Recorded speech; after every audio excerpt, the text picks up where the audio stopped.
2026-27 അധ്യയന വർഷം മുതൽ 6 വയസ്സ് പൂർത്തിയായ കുട്ടികൾക്ക് മാത്രം സംസ്ഥാനത്തെ സ്കൂളുകളിൽ 1-ാം ക്ലാസ് പ്രവേശനമെന്ന് പൊതുവിദ്യാഭ്യാസ മന്ത്രി വി ശിവൻകുട്ടി.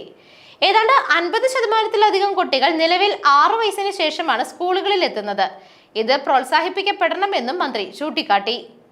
വരുന്ന അധ്യയന വർഷത്തിൽ കൂടി 1-ാം ക്ലാസ്സിലേക്ക് 5 വയസ്സുള്ള കുട്ടികളെ പ്രവേശിപ്പിക്കാം. 1-ാം ക്ലാസ് പ്രവേശനത്തിന് പരീക്ഷയും തലവരിപ്പണവും അംഗീകരിക്കില്ല. 1-ാം ക്ലാസ്സിലേക്ക് പ്രവേശന പരീക്ഷ നടത്തുന്ന കുട്ടികളെ പീഡിപ്പിക്കുന്നതിന് തുല്യമാണ്.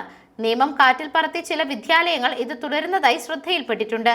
രാജ്യത്തെ നിയമം അനുശാസിക്കുന്ന രീതിയിൽ അവർക്കെതിരെ പരാതി ലഭിച്ചാൽ നടപടികൾ സ്വീകരിക്കുമെന്നാണ് മന്ത്രി വി ശിവൻകുട്ടി വ്യക്തമാക്കിയിരിക്കുന്നത്. News desk മെഗ്നവിഷൻ. റാങ്കിംഗ് നിയമ സംരക്ഷണത്തിനായി സർക്കാർ കർമ്മസമിതി രൂപീകരിച്ചു. ആഭ്യന്തര വകുപ്പ് അഡീഷണൽ ചീഫ് സെക്രട്ടറി ചെയർമാനായ 12-അംഗ സമിതിയാണ് രൂപീകരിച്ചത്. സാമൂഹ്യക്ഷേമ വകുപ്പ് സെക്രട്ടറി, നിയമ സെക്രട്ടറി, മാനസിക വിദഗ്ധർ എന്നിവരും സമിതിയിലുണ്ടാകും. സമിതിയുടെ ആദ്യ യോഗം ഉടൻ ചേർന്ന് കർമ്മ പദ്ധതി തീരുമാനിക്കണമെന്ന് ഹൈക്കോടതി ഡിവിഷൻ ബെഞ്ച് നിർദ്ദേശിച്ചു. News desk Megnavision. മുണ്ടക്കൈ ദുരന്തബാധിതരുടെ വായ്പ എഴുതി തള്ളുകയാണ് കേന്ദ്ര സർക്കാർ ചെയ്യേണ്ടത് എന്ന ഹൈക്കോടതിയുടെ നിലപാട് ദുരന്തത്തിന് ഇരയായവർക്ക് ആശ്വാസം പകരുന്നതായി. മൊറട്ടോറിയം പ്രഖ്യാപിക്കലല്ല വിഷയത്തിൽ പരിഹാരമെന്നും justice A K Jayasankar Nambiar, justice S Easwaran എന്നിവരടങ്ങുന്ന ഡിവിഷൻ ബെഞ്ച് വ്യക്തമാക്കിയിരുന്നു. വായ്പകൾക്ക് 1 വർഷത്തെ മൊറട്ടോറിയം നൽകി മുതലും പലിശയും പുനഃക്രമീകരിക്കാൻ തീരുമാനിച്ചതായി കേന്ദ്രം അറിയിച്ചപ്പോഴാണ് കോടതി എതിർപ്പറിയിച്ചിരിക്കുന്നത്. കുത്തകകൾക്ക് കോടിക്കണക്കിന് രൂപയുടെ വായ്പാ ഇളവുകളുമായി കേന്ദ്രവും കോർപ്പറേറ്റ് വായ്പകൾ ബാങ്കുകൾ തുടർച്ചയായി എഴുതിത്തള്ളുന്നതും ഓരോ വർഷവും വലിയ അളവിൽ വർദ്ധിപ്പിക്കുമ്പോഴാണ് ദുരന്തത്തിൽ എല്ലാം നഷ്ടപ്പെട്ടവരുടെ തലയിലേക്ക് വീണ്ടും കേന്ദ്രം വായ്പാ ഭാരം ചുമത്തുന്നത്. മൊറട്ടോറിയം കാലയളവിലെ പലിശ ഒഴിവാക്കില്ലെന്ന് കൂടി അറിയിച്ചതോടെയാണ് നിലപാട് അനുചിതമാണെന്ന് കോടതി ചൂണ്ടിക്കാണിച്ചത്. പൊതുമേഖലാ ബാങ്കുകളിൽ കഴിഞ്ഞ 10 വർഷത്തിനിടയിൽ ഏറ്റവും അധികം തുക എഴുതിത്തള്ളിയത് സ്റ്റേറ്റ് ബാങ്ക് ഓഫ് ഇന്ത്യയാണ്.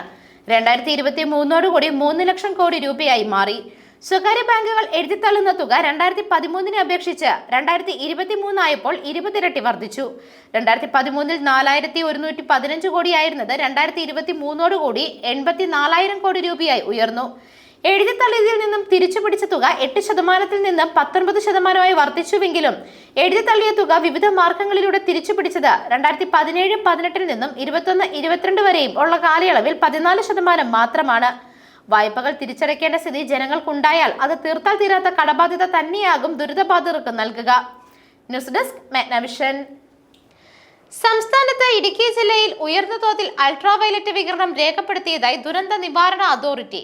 9 പോയിന്റാണ് ഇടുക്കി, മൂന്നാറിൽ രേഖപ്പെടുത്തിയിരിക്കുന്നത്. കൊല്ലം, പത്തനംതിട്ട, ആലപ്പുഴ, കോട്ടയം, മലപ്പുറം ജില്ലകളിൽ 8 എന്ന സൂചികയിലാണ് അൾട്രാവയലറ്റ് വികിരണ തോത് രേഖപ്പെടുത്തിയത്. ഈ ജില്ലകളിൽ ഓറഞ്ച് അലർട്ട് പ്രഖ്യാപിച്ചു. ഇവിടങ്ങളിൽ പ്രത്യേക മുൻകരുതലുകൾ സ്വീകരിക്കണമെന്ന് ദുരന്ത നിവാരണ അതോറിറ്റി അറിയിച്ചു. എറണാകുളം, തൃശൂർ, പാലക്കാട്, കോഴിക്കോട്, വയനാട് ജില്ലകളിൽ യെല്ലോ അലർട്ടും പ്രഖ്യാപിച്ചിട്ടുണ്ട്. News desk മെഗ്നവിഷൻ.